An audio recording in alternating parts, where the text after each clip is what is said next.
இந்த மார்க்கெட் வந்து மியூட்டட் அந்த மாதிரியான ஒரு சுச்சுவேஷன் தான் இனி வரும் காலங்களில் தொடரும் அப்படின்னு சொல்றாங்க. அது எந்த அளவுக்கு உண்மை சார்?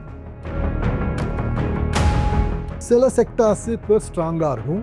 அந்த செக்டார்ஸில் இன்வெஸ்ட் பண்ணாக்க இந்தியா மாதிரி கண்ட்ரியில் எனர்ஜியோடைய ரிக்குவயர்மெண்ட், பவரோடைய ரிக்குவயர்மெண்ட், நான் எனக்கு தெரிஞ்ச வரைக்கும் ரீட்டைல் இன்வெஸ்டருக்கு இந்த செக்டார் ரொட்டேஷன்லாம் தேவையே இல்லை. அவங்க எதுக்கு இதெல்லாம் கவலைப்படணும்?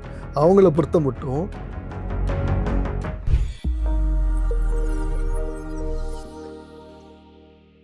ஜீபோ நேயர்களுக்கு வணக்கம். மார்க்கெட் 2 வருஷமாவே பெருசா ரிட்டர்ன் எதுவும் தரல. ஸோ இந்த சுச்சுவேஷன் தொடர்ந்துட்டே இருக்குமா இல்லையான்றது தான் இப்போ மிகப்பெரிய கன்ஃபியூஷனா இருக்கு. ஸோ இந்த டைம்ல எந்த செக்டார்ல இன்வெஸ்ட் பண்ணணும், எந்த செக்டாரை அவாய்ட் பண்ணணும், இந்த மாதிரியான கன்ஃபியூஷன்ஸும் டவுட்ஸும் இன்வெஸ்டர்ஸ்க்கு இருக்கும். ஸோ இன்வெஸ்டர்ஸ் என்ன மாதிரியான ஸ்ட்ராட்டஜிஸ்லாம் யூஸ் பண்ணலாம், இதை பத்தி எக்ஸ்பிளைன் பண்றதுக்காக இன்னைக்கு நம்ம கூட இணைஞ்சிருக்காங்க மார்க்கெட் அனலிஸ்ட் மார்கபந்து. ஸோ நம்ம சார் வெல்கம் பண்ணிட்டு அவர்கிட்ட பேசலாம். வணக்கம் சார். வணக்கம் சார். இப்போ கடந்த 2 வருடங்களாகவே வந்து மார்க்கெட்டில் வந்து பெரிய ரிட்டர்ன் ஒன்றும் கிடையாது, நம்ம பார்த்துட்டு தான் இருக்கோம். ஸோ இந்த ப்ரொலாங்டு வீக் மார்க்கெட்டுக்கான காரணம் என்ன சார்? 3 காரணம் எடுத்துக்கலாம். செப்டம்பர் 24 தான் மார்க்கெட் வந்து ப்ராபப்ளி செப்டம்பர் 24 தான் பீக். அக்டோபர்லேருந்து 24 அக்டோபர்லேருந்து இன்றைக்கி வரைக்கும் பார்த்தீங்கன்னாக்கா no returns or negative returns.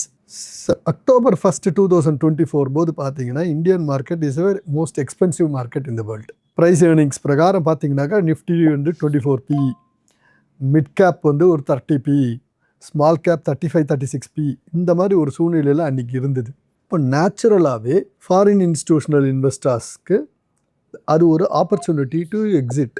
ஏன்னா இந்த ஒரு ஹை வேல்யூவேஷனில் இருக்காங்க, அவங்க முன்னாடியே வந்துட்டாங்க, they have made profit book பண்ணி எடுத்துன்னு போகிறதுக்கான ஃபஸ்ட்டு ஆப்பர்ச்சுனிட்டி அது. So they become sellers. இது 24 ஸ்டோரி. மார்ச் 25 வரும்போது ப்ராபப்ளி நம்ம மார்க்கெட் ஓரளவுக்கு கரெக்டாகி வந்தாச்சு. ஸோ நிஃப்டி வந்து 50-50 ஃபேர் வேல்யூக்கே வந்துடுது, மிட் கேப் ஸ்மால் கேப்பு கரெக்டாக இருந்தது. ஆனால் 2025 ஸ்டோரி என்ன? என்டையர் 25 டேரிஃப்னால இந்தியா அஃபெக்ட் ஆச்சு. யூஎஸ் எக்கானமியிலேருந்து நமக்கு டேரிஃப் போட்டாங்க, 50% tariff. India was affected. So அது ஒரு அன்சர்டனிட்டியே க்ரியேட் ஆச்சு. ஸோ த ஹோல் இயர் நம்ம டேரிஃப்னால் மார்க்கெட்டால் பர்ஃபார்ம் பண்ண முடியலை. ப்ளஸ் டேரிஃப்னால் கம்பெனிஸோட ஏர்னிங்ஸும் அஃபெக்ட் ஆச்சு. ஸோ அதுக்கு முன்னாடி கார்ப்பரேட் ஏர்னிங்ஸு 20%, 25% எல்லாம் கொடுத்தது 2021, 22, 23 அங்கேருந்து சிங்கிள் டிஜிட்டுக்கு ஏர்னிங்ஸ் குறைஞ்சது. ஸோ கார்ப்பரேட் நிஃப்டி 500 ஏர்னிங்ஸே பார்த்தீங்கன்னாக்கா இட் பிகேம் 6%, 7%. அப்போது அது ஒரு இம்பேக்ட் மார்க்கெட்டுக்கு. 2026 எடுத்துட்டீங்கன்னாக்கா குளோபல் அன்சர்டனிட்டி. இந்த குளோபல் அன்சர்டனிட்டினா ஆயில் ப்ரைஸஸ் ஏறினதுனால இம்பேக்ட். ஸோ இந்த 18 to 20 months எடுத்திங்கன்னா 3ஆக பிரிக்கிறோம். ஒன்று market became expensive 2024 end, early 2025 ஒரு கரெக்ஷன், நேச்சுரல் கரெக்ஷன், அது இட் இஸ் ஹெல்த்தி. ரெண்டாவது அதோடைய கண்டினியூவேஷன் டேரிஃப்னால் ஆன இம்பேக்ட். அது ஜனவரி 26 சால்வ் ஆன மாதிரி இருந்தது. ஜனவரியில் 26, பிப்ரவரி 26 டேரிஃப்லேருந்து ரிலீஃப் கிடச்சிது இந்தியாவுக்கு. அதுக்கப்புறம் புது பிரச்சனை உருவாச்சு, ஜியோ பொலிட்டிக்கல் ரிஸ்க்கு. அந்த ஜியோ பொலிட்டிக்கல் ரிஸ்க்னால் ஆயில் ப்ரைஸஸ், சப்ளை டிஸ்ரப்ஷன், அதோட இம்பேக்ட். ஸோ 3 தொடர்ச்சியான பிரச்சனைகள், அதனால் மார்க்கெட்ஸ் பர்ஃபார்ம் பண்ண முடியல. 4வதாக எடுத்துப்போம். இந்தியன் மார்க்கெட் எக்ஸ்பென்சிவாக இருக்கும்போது அதே நேரத்தில் ஏஐ வந்ததுனால, ஆர்டிஃபிஷியல் இன்டெலிஜென்ஸ் வந்ததுனால ஏஐ ரிலேட்டட் ஸ்ட்ரென்த் எங்கே இருந்ததுன்னா யூஎஸ் மார்க்கெட்ஸில் இருந்தது, கொரியன் மார்க்கெட்டில் இருந்தது, சைனா மார்க்கெட்டில் இருந்தது, தாய்வான். இந்த மாதிரி ஏரியாவில் ஏஐ ரிலேட்டட் கம்பெனிஸ் அதிகமாக இருந்தது, அங்கே பர்ஃபார்மன்ஸ் ஜாஸ்தியாக இருக்குது. ஸோ பணம் நேரம் அங்கே போச்சு. இந்தியா ஏஐ ரிலேட்டட் இஷ்யூவில் இல்லை. நிறைய சாஃப்ட்வேர் கம்பெனிஸ் இந்தியாவில் இருந்தாலும் ஏஐ பிளேயில் நாம் இல்லை. So sell India buy Korea, sell India buy Taiwan, sell India take back the money to US. இந்த சூழ்நிலை வந்தது. இது 25 ஃபுல்லாக. இப்போ என்னன்னு பார்த்தீங்கன்னாக்கா இன்ஃப்ளேஷன் வந்துடுது. அதனால் பார்த்தீங்கன்னா இன்ட்ரெஸ்ட் ரேட்ஸும் அதிகமாகிடுது. ஸோ யூஎஸோடைய பாண்ட் ஈல்டு ஒரு 2-3 வருஷத்துக்கு முன்னாடி 1-2% இருந்தது, இப்போ 4.5%க்கு போயிடுது. இந்தியாவில் 6.5% இருந்தது, 7.5% தான், 7%, 0.5% தான் இந்தியாவில் ஏறி இருக்கு பாண்ட் ஈல்டு. வேறஸ் யூஎஸில் 3% மேலே ஏறி இருக்கு. ஸோ இன்னைக்கு யூஎஸில் இருக்கிற இன்வெஸ்டர்ஸ்க்கு 4.5% பாண்ட் ஈல்டே கொடுக்குது. கவர்மெண்ட் ஆஃப் யூஎஸ் பாண்ட்ஸே 4.5% கொடுக்கறது, சேஃப்டி கேரண்டீடு ரிட்டர்னே 4.5% கிடச்சிருது. இந்தியாவில் கொண்டு வந்து போட்டாக்கா 10% கிடைச்சாக்கா கூட கரன்சி டெப்ரிசியேஷன் போக அவங்களுக்கு கிடைக்கிறது 6% தான். பெரிய டிஃப்ரென்ஸ் இல்லை. ஸோ நேச்சுரலாக பணம் இங்கேருந்து வெளில போகிறது. இதுதான் காரணம். இந்த சூழ்நிலையில் இனிமேல்ட்டு எப்படி பார்க்கணுன்னா, இப்போ இன்ஃப்ளேஷன் அதிகமான பீரியடு, ஸ்டாக் மார்க்கெட்ஸ் வந்து கொஞ்சம் கஷ்டப்பட தான் செய்யும். ஏன்னா ஏர்னிங்ஸ் குறையும், இன்புட் காஸ்ட் ஏறுது, கன்சியூமருக்கு இன்ஃப்ளேஷன் ப்ரெஷர் இருக்கும், ஸோ டிமாண்ட் குறையும். ஸோ ஏர்னிங்ஸ் அதுக்கேற்ற மாதிரி அட்ஜஸ்ட் ஆகும். 15%, 16% ஏர்னிங்ஸ் இருந்த இடத்துல 11%, 12% குறையலாம் ஏர்னிங்ஸ். அப்போ ஸ்டாக் மார்க்கெட்டோடைய பர்ஃபார்மன்ஸும் அதுக்கேற்ற மாதிரி இம்பேக்ட் ஆகும். ஸோ நம்ம இப்போ என்ன பண்ணணும்னாக்கா, எந்தெந்த செக்டார் ஸ்ட்ரென்த் இருக்கோ அங்கே தான் இன்வெஸ்ட் பண்ண முடியும். Broad based market investment, momentum based investments அந்த எரா போயிடுது. இப்போது bottom up sector related strength எங்கே இருக்கோ அங்கே தான் பண்ணணும். எந்தெந்த ஸ்டாக்ஸ் வேல்யூவேஷன் ரீசனபிளாக இருக்கோ, என்ட்ரி வேல்யூவேஷன்னு சொல்லுவோம், நம்ம எந்த என்ட்ரி வேல்யூவேஷன் சீப்பாக இருக்கோ அங்கே என்ட்ரி ஆகினாக்கா possibility of getting higher returns அதிகம், சுப்பீரியர் ரிட்டர்ன்ஸ் கிடைக்கும். ஸோ இன்னைக்கு ஒரு இன்வெஸ்டார் உள்ளே வராருன்னா 2 விஷயத்தை பார்த்தானோ. ஒன்று, என்ட்ரி வேல்யூவேஷன் எங்கே சீப்பாக இருக்குது. 2வது, எந்த செக்டாரில் ஸ்ட்ரென்த் இருக்குது அங்கே தான் இன்வெஸ்ட் பண்ணணும். ஜென்ரலாக இன்வெஸ்ட் பண்ணுறேன்ட்டு பண்ண முடியாது. ஓகே, அப்போ வந்து எந்த செக்டார் அப்படின்றத அவங்க அனலைஸ் பண்ணி தான் அதில் இன்வெஸ்ட் பண்ணணும். Okay sir. ஓகே சார், இப்போ இதே மாதிரியான ஒரு சுச்சுவேஷன் தான், இந்த மார்க்கெட் வந்து மியூட்டட், அந்த மாதிரியான ஒரு சுச்சுவேஷன் தான் இனி வரும் காலங்களில் தொடரும் அப்படின்னு சொல்கிறாங்க. அது எந்த அளவுக்கு உண்மை சார்? அப்படியே எப்போ பாரு தொடரும்னு சொல்ல முடியாது. நம்மளே பார்த்தீங்கன்னு வச்சுக்கோங்களேன், 2011-13 இதே மாதிரி தான் இருந்தது. 2.5 வருஷம் இந்தியன் மார்க்கெட் 0 ரிட்டர்ன்ஸ் கொடுத்தது, நெகட்டிவ் ரிட்டர்ன்ஸ் கொடுத்தது. அப்போ இந்தியாவில் எக்கனாமிக் ப்ராப்ளம் இருந்தது, ஃப்ரெஜைல் 5 அப்படின்னு சொன்னாங்க இந்தியாவை. கரன்சி டெப்ரிசியேஷன் இதே மாதிரியே ஆச்சு, ஃபிஸ்கலும் வீக்காக இருந்தது, மானிட்டரியும் ப்ராப்ளமில் இருந்தது. ஸோ இந்தியா அப்போ அண்டர் பர்ஃபார்ம் பண்ணிட்டு, இதே சூழ்நிலை இன்றைக்கி திருப்பி வந்திருக்கு. ஒரே டிஃப்ரென்ஸ், இந்தியாவோட ஃபிஸ்கல் பெட்டராக இருக்குது, மானிட்டரியும் ஸ்ட்ராங்காக இருக்குது. But currency depreciation same problem இன்றைக்கி வந்திருக்கு. ஸோ ஒரு ப்ரொலாங்டு அன்சர்டனிட்டி பில்ட் ஆகிருக்கு. பட் இதுவே தான் அடுத்த 5 வருஷத்துக்கு இருக்குமான்னா நாட் நெசசரி. ஒரு ஜியோபொலிட்டிக்கல் அன்சர்டனிட்டி கொஞ்ச நாள் அது சால்வ் ஆகும். சால்வ் ஆச்சுன்னா நம்மளுடைய கரன்சி இன்னைக்கு ரொம்ப அண்டர் வேல்யூ ஆயிருக்கு. ஸோ இது ஒரு ஆப்பர்ச்சுனிட்டி ஃபாரின் இன்ஸ்டிடியூஷனல் இன்வெஸ்டர்ஸ்க்கு. ஒரு குளோபல் அன்சர்டனிட்டி அது சால்வ் ஆகும். சால்வ் ஆகும்போது இந்தியா வில் பிகம் அட்ராக்டிவ். ஏன்னா என்ட்ரி வேல்யூவேஷன் பெட்டராக இருக்குது, 2024ஓட இன்னைக்கு பெட்டராக இருக்குது. அதில் சில செக்டார்ஸு இப்போ ஸ்ட்ராங்காக இருக்கும், அந்த செக்டார்ஸில் இன்வெஸ்ட் பண்ணாக்கா பெட்டராக இருக்கும். ஸோ இன்றைக்கி என்டர் ஆகிறவங்களுக்கு ஒரு 3 இயர்ஸ் இன்வெஸ்ட் பண்ணாக்கா possibility of making higher returns அதிகமாகுது. 2024 என்டர் ஆனவங்களுக்கு கிடைச்ச ஆப்பர்ச்சுனிட்டியை விட இன்றைக்கி என்டர் ஆகிறவங்களுக்கு ஆப்பர்ச்சுனிட்டி பெட்டர். எந்த செக்டார்னு பார்த்து பண்ணிக்க வேண்டியது அவங்களுடைய ப்ராபபிளி ஒரு financial adviser can help them. But இது ஒரு good entry point. Okay sir, எந்தெந்த செக்டார்ஸை வந்து இன்வெஸ்டர்ஸ் வந்து அவாய்ட் பண்ணணும் சார்? அதான் சொல்கிறேன். இப்போ என்ட்ரி வேல்யூவேஷன் நம்ம சொல்கிறோம் இல்லையா, எதெல்லாம் எக்ஸ்பென்சிவாக இருக்கோ அந்த செக்டாரை அவாய்ட் பண்ணணும் ஒன்று. 2வது, இன்னைக்கு இருக்கிற சூழ்நிலையில் எந்தெந்த செக்டார்லலாம் இம்போர்ட் டிபெண்டன்ஸ் அதிகமாக இருக்கும், ஆயிலோட டிபெண்டன்ஸ் அதிகமாக இருக்கிற செக்டார்ஸ், கெமிக்கல்ஸ் எடுத்துக்கோங்க. ஆயில் இஸ் வெரி கிரிட்டிக்கல், அவங்களுக்கு அது ஒரு இன்புட். அதே மாதிரி வந்து எந்தெந்த செக்டார்ஸு இம்போர்ட்டட் மெஷினரிஸை யூஸ் பண்ணுறாங்க. ஸோ யூரியா இம்போர்ட் பண்ணுறோம், காஸ்ட் ஏறுது. ஆர் மிஷினரிஸ் நம்ம வாங்குறதே இம்போர்ட் பண்ணி வாங்குகிறோம், இம்போர்ட் காஸ்ட் இன்க்ரீஸ் ஆகுது, ஏன்னா ருப்பி டெப்ரிசியேஷன் அதிகமாகிடுது. ஸோ இந்த மாதிரி செக்டார்ஸை அவாய்ட் பண்ணுறது நல்லது. ஏன்னா அவங்களோட இன்புட் காஸ்ட் அதிகமாகுது. இன்புட் காஸ்ட் அதிகமான மார்ஜின்ஸ் குறையும், ப்ராஃபிட்டபிலிட்டி அஃபெக்ட் ஆகும். ஸோ அந்த ஸ்டாக்ஸு பர்ஃபார்ம் பண்ணுறதுக்கான சேலஞ்சஸ் ரொம்ப அதிகம். இப்போ எது பெட்டராக இருக்கும் அப்படின்னு பார்த்தீங்கன்னாக்கா, எந்தெந்த செக்டாரில் எக்ஸ்போர்ட் டிபெண்ட்டாக இருக்கும் அங்கெல்லாம் ஆப்பர்ச்சுனிட்டி. ஏன்னா ருப்பி டெப்ரிஷியேட் ஆனாக்கா எக்ஸ்போர்ட்டுக்கு அட்வான்டேஜ். ஸோ எந்தெந்த செக்டார்ஸ் எக்ஸ்போர்ட் டிபெண்ட்டாக இருக்கோ அவளுக்கெல்லாம் பெட்டராக இருக்கும். இதுதான் நம்ம பார்க்க வேண்டியது. இது இப்போ இருக்கிற இந்த சூழ்நிலை. நாளைக்கு ஒரு 4 மாதம் கழிச்சு கரன்சி டெப்ரிசியேஷன் ரிவர்ஸ் ஆகுதுன்னு வச்சுக்கோங்க. இப்போ இப்போ 100 கிட்ட போகும் ருப்பி அப்படின்னு சொல்கிறாங்க. நம்ம வந்து 6 மாதத்துக்கு முன்னாடி 85 86 பார்த்தோம், 92 பார்த்தோம், இப்போ 95 96க்கு போகிறோம். சுச்சுவேஷன் இம்ப்ரூவ் ஆகுது, ஆயில் ப்ரைஸ் குறையிறது, $80-85க்கு வருது. அந்த மாதிரி ஒரு சூழ்நிலை வந்ததுன்னாக்கா ரிவர்ஸ் ஆகலாம். பட் ரைட் நவ் எந்த செக்டார் எக்ஸ்போர்ட் டிபெண்ட்டாக இருக்கோ அந்த செக்டாரை ஃபோக்கஸ் பண்ணுறது பெட்டர்.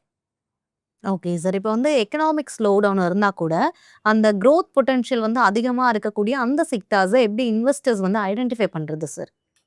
நீங்கள் அதுக்கு வந்து ஒரு ஃபினான்ஷியல் அட்வைசர் வச்சுக்கிறது நல்லது. பிகாஸ் ரெகுலராக செக்டாரை அனலைஸ் பண்ணி ட்ராக் பண்ணுறவங்க ஃபினான்ஷியல் அட்வைசர்ஸ் இருப்பாங்க. அவங்களோட உட்காந்தாக்கா ப்ராபப்ளி எந்த செக்டார் பெட்டராக இருக்குது. இப்போ ஃபார் அன் எக்ஸாம்பிள், என்டையர் வேர்ல்டுக்கு ஏஐ வந்ததுக்கப்புறம் செமிகண்டக்டர்ஸோட இம்பார்ட்டன்ஸ் இன்க்ரீஸ் ஆன பிறகுமோ, இப்போ ஆர்டிஃபிஷியல் இன்டெலிஜென்ஸோட இம்பார்ட்டன்ஸ் அதிகமான பிறகு பவரோட ரிக்குவயர்மெண்ட் அதிகமாகிடுச்சு. நார்மலாகவே பவர் எனர்ஜி செக்டார் இன்க்ரீஸ் ஆகினே தான் இருக்கும். அதுவும் இந்தியா மாதிரி கண்ட்ரியில் எனர்ஜியோடைய ரிக்குவயர்மெண்ட், பவரோடைய ரிக்குவயர்மெண்ட், பவரோட கன்சம்ஷன் இன்க்ரீஸ் ஆகும். ஏன்னா பீப்புள் டெமோகிராஃபி அதிகம். ஸோ கன்சம்ஷன் நேச்சுரலாகவே ஏறும். ஆன் டாப் ஆஃப் இட் ஏஐயோட ரிக்குவயர்மெண்ட், செமிகண்டக்டர் ரிக்குவயர்மெண்ட்ஸ் இன்னும் இன்க்ரீஸ் பண்ணி விடுறது பவரோட ரிக்குவயர்மெண்ட்டை.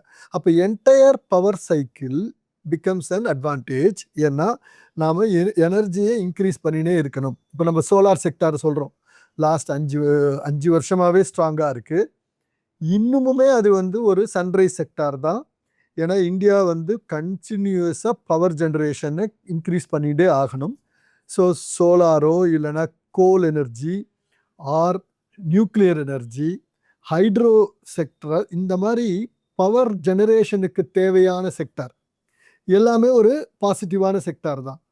என்ன இம்பார்ட்டன்ட், அதுக்குள்ளே எந்த கம்பெனிஸ்லாம் ஸ்ட்ராங்காக இருக்குது, எங்கே என்ட்ரி வேல்யூவேஷன் பெட்டராக இருக்குது. ரொம்ப எக்ஸ்பென்சிவாக இருந்தாலும் அந்த செக்டார் ஸ்ட்ராங்காக இருந்தாலும் இஃப் அந்த பர்டிகுலர் செக்டாரில் இருக்கிற ஸ்டாக்ஸ் எக்ஸ்பென்சிவாக இருந்ததுனால அதுவும் ரிஸ்க் தான். ஸோ செக்டாரையும் ஐடென்டிஃபை பண்ணணும், அதுக்குள்ள எந்தெந்த ஸ்டாக்ஸு என்ட்ரி வேல்யூவேஷன் பெட்டராக இருக்குன்னு ஐடென்டிஃபை பண்ணி வாங்கலாம். ஸோ பவர்னாக்கா வெறும் பவர் ஜென்ரேஷன் மட்டும் இல்லை, entire value chain, power transmission அதுவும் ஒரு ஆப்பர்ச்சுனிட்டி. பவர் செக்டாருக்கான ரிலேட்டட் ஆக்சிலரி யூனிட்ஸ் அதுவும் opportunity. Power exchange is an opportunity. So இந்த மாதிரி நிறைய இருக்குது. ஐடென்டிஃபை பண்ணி எங்கே என்ட்ரி வேல்யூவேஷன் பெட்டராக இருக்கோ அங்கே போகலாம். சில பேர் எப்படி பார்ப்பாங்கனாக்கா கான்ட்ரா மார்க்கெட் இருக்கான்னு பார்ப்பாங்க. Let us take IT sector. Last 2 இயர்ஸாக கிராஸ்லி அண்டர் பெர்ஃபார்மிங். எல்லாமே ஃபேர் வேல்யூக்கு கீழே இருக்குது, பயங்கர சீப்பாக இருக்குது. ஆனால் ஏஐனால அந்த செக்டாருக்கு ரிஸ்க் அதிகமாக இருக்குது அப்படின்ற ஃபீலிங்னால எல்லாருமே அதை எக்ஸிட் பண்ணுறாங்க. அப்போ கான்ட்ரா ஃபண்ட் மேனேஜர் எப்படி திங்க் பண்ணுவான்னாக்கா, இது ஒரு ஆப்பர்ச்சுனிட்டி. மார்க்கெட் ரொம்ப ஓவராக ஃபியருக்கு போயிடுத்து அந்த செக்டாரை பொறுத்த மட்டும், ஒரேடியாக அந்த செக்டார் அழிஞ்சிட போகிறது இல்லை. AI Indian IT sector will embrace at some point of time. அதனால் வரக்கூடிய லாபம் அந்த ஐடி செக்டாருக்கு பின்னாடி கிடைக்கலாம். ஸோ நான் இப்போ வாங்கிக்கிறேன். வேல்யூ இன்வெஸ்டார் இன்றைக்கி ஐடியை ஒரு ஆப்பர்ச்சுனிட்டியாக பார்ப்பாங்க.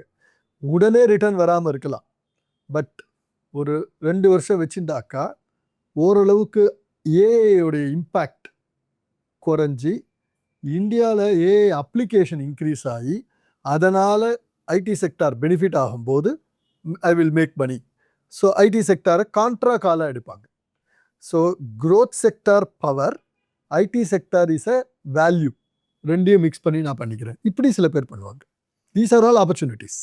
Okay sir. இப்போ வந்து செக்டார் ரொட்டேஷன் வந்து மார்க்கெட்ல எந்த அளவுக்கு முக்கியம் சார்? ஒரு ரீட்டெயில் இன்வெஸ்டர் வந்து என்னென்னலாம் ஃபாலோ பண்ணணும்? நான் எனக்கு தெரிஞ்ச வரைக்கும் ரீட்டைல் இன்வெஸ்டருக்கு இந்த செக்டார் ரொட்டேஷன்லாம் தேவையே இல்ல. அவங்க எதுக்கு இதெல்லாம் கவலை பண்ணணும்? அவங்கள பொறுத்த மட்டும் லாங் டெர்ம் வெல்த் கிரியேஷனுக்கு தான் ஒர்க் பண்றாங்க. எஸ்ஐபியா இருந்தாலும் சரி, பல்க் இன்வெஸ்ட்மெண்ட்ஸா இருந்தாலும் சரி, 5 வருஷம், 10 வருஷம், 15 வருஷம் இப்படி திங்க் பண்ணணும். நான் வந்து வெல்த் கிரியேட் பண்ண போறேன். எனக்கு ஃபினான்ஷியல் ஃப்ரீடம் வேணும். இதுக்கோசரம் தான் நான் ஃபோக்கஸ் பண்றேன். அதுல நான் செக்டார் ரொட்டேஷன்லாம் எதுக்கு பார்க்கணும்? நான் ஒரு மியூச்சுவல் ஃபண்ட்ல இன்வெஸ்ட் பண்றேன். அது அவங்க வேலை. அவங்க செக்டார் ரொட்டேஷனை அனலைஸ் பண்ணிப்பாங்க. டைரக்டா நான் ஸ்டாக்ஸ்ல இன்வெஸ்ட் பண்ண போறேன் அப்படின்ற இன்வெஸ்டாருக்கு தான் இது தேவை. செக்டார் ரொட்டேஷனை அவங்க ட்ராக் பண்ணணும். அதுக்கு ஒரு ரீட்டைல் இன்வெஸ்டரால இதெல்லாம் ட்ராக் பண்ணி கண்டுபிடிக்கிறதுன்றது அவ்வளோ ஈஸி இல்லை. நிறைய டேட்டா பாயிண்ட்ஸை கண்டினியூஸாக பார்த்துனே இருக்கணும். பெரிய வேலை அது. ஃபினான்ஷியல் அட்வைசர்ஸ், வெல்த் மேனேஜர்ஸ் இவங்களோட கனெக்ட் இருந்து அவங்கக்கிட்ட அட்வைஸை கேட்டு எந்த செக்டாரில் போடுறான்றதை பண்ணுறது பெட்டர். இல்லையா mutual funds, SIP best option. Long term ரிட்டர்ன்ஸுக்கு சேஃப். அதே மாதிரி என்னுடைய ரிட்டர்ன் எக்ஸ்பெக்டேஷனை நான் ரீசனபிளாக ஆங்கர் பண்ணிட்டேன்னு வச்சுக்கோங்க. எனக்கு 10லேருந்து 12% வேணும், நான் 5லேருந்து 10 வருஷம் இருக்க தயார் இன்வெஸ்ட்மெண்ட் பண்ணி. அவங்களுக்கு mutual fund is giving very good options. அங்கேயே இன்வெஸ்ட் பண்ணிட்டு போயிடலாம்.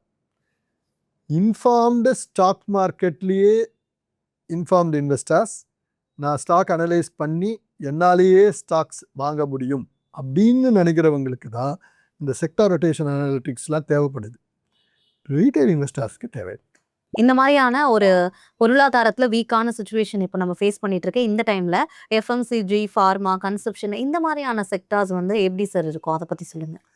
ஃபார்மா இஸ் அன் பாசிட்டிவ் செக்டாருங்க எப்பயுமே. பிகாஸ் நாம் என்ன பண்ணுறோம், we are producing and we are supplying to the world. So it is an export economy pharma. So அங்கே வந்து நமக்கு ப்ராப்ளம் இல்லை.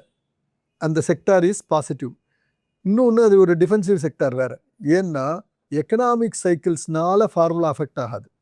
Global problem, oil price increase, இதனால் நம்ம மாத்திரை சாப்பிட்றது குறைய போகிறது இல்லை. எந்த கண்ட்ரியாக இருந்தாலும் குறைய போகிறது இல்லை. ஸோ அது ஒரு defensive sector.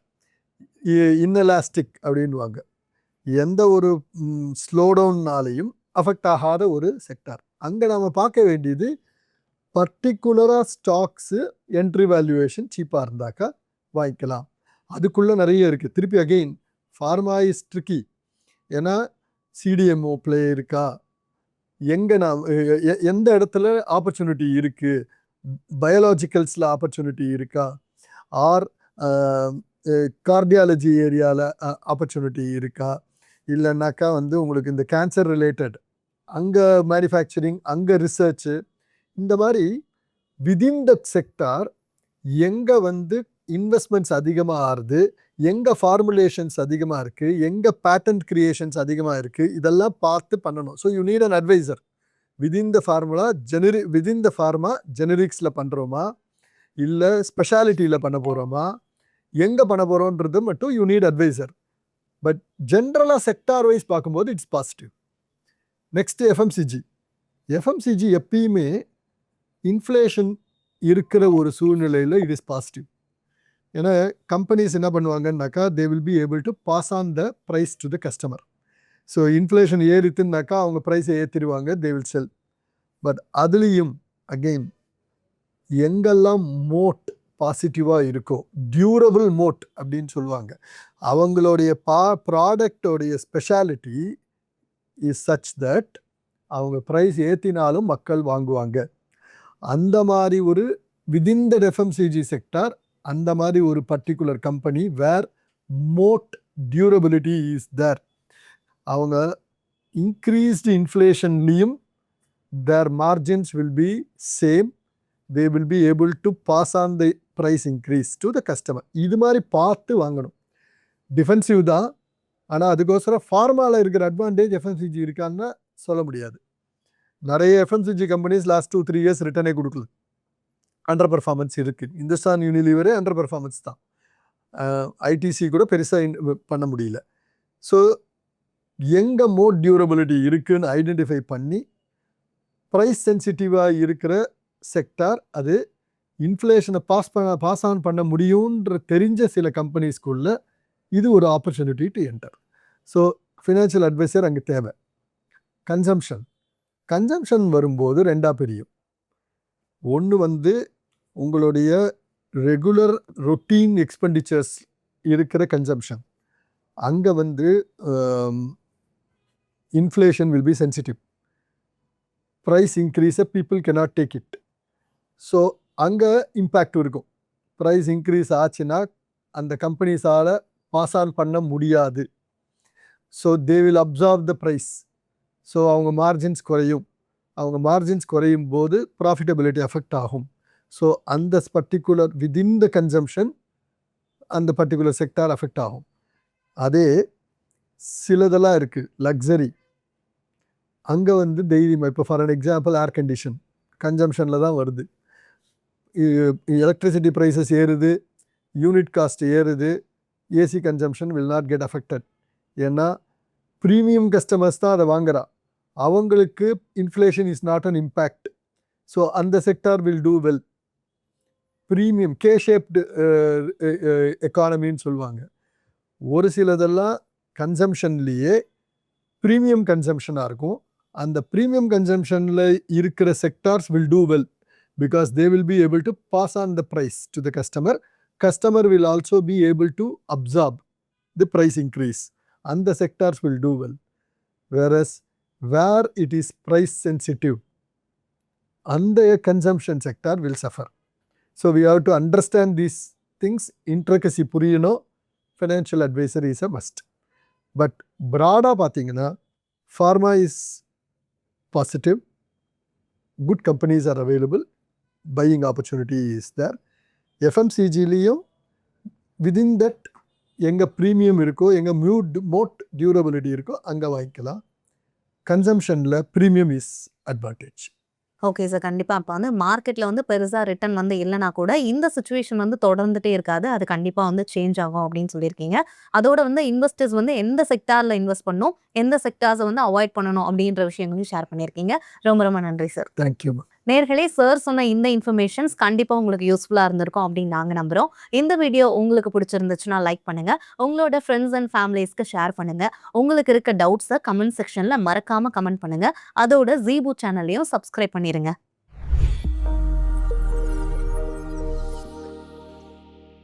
Investment in security markets are subject to market risk. Read all the related documents carefully before investing.